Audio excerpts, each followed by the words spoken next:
The pain of a father in front of the lifeless body of his 12-year-old son. The Hazratis were on their way back from a family day out when their vehicle came under fire from a military convoy. That was 2 years ago, but for the Hazratis, the memories of that evening are all too fresh. The convoy was in the opposite lane. They fired, I stopped, and they fired again twice. I reversed, and they fired 2 more bullets. The last one hit my son. It went in below his ear and came out the other side.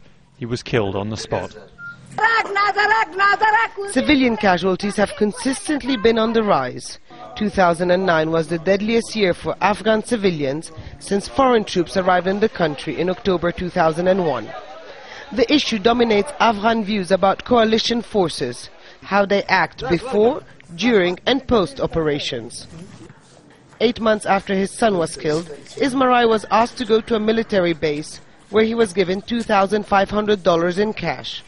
It's not an admission of guilt, it's not an admission of liability, it's simply saying, you know, we're not admitting fault here, but we'd like to make you better. We'd like to make you whole again. So a nation will look to its individual policy and determine whether or not it's the type of claim they can pay. Countries of the International Security Assistance Force, ISAF, refer to this money as ex gratia, out of kindness, or condolence fees.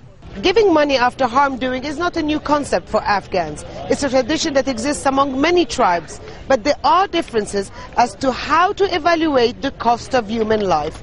Each coalition country has its own rate card, and it can go from a couple of $100 for a loss of limb to a couple of $1,000 for a loss of life. But for many, the amount only adds insult to injury. Lots of people refused the money. People said that it was an insult to them. Unfortunately, in Afghanistan, our government is not ready to ask those people who brutally killed civilians to be accountable. For Ismail, the pain and the anger at the loss of his son remain. If they don't give me my rights, I'll take my 4 sons to train and become suicide bombers, and I'll join the Taliban. There's no other way. You see these children? I'll give them to Osama. Zariolai was his eldest son. Ismail keeps his school records. He was a good student. All that is left of him are 2 pictures and a pair of shoes. Hud Abdul Hamid, Al Jazeera, Kabul.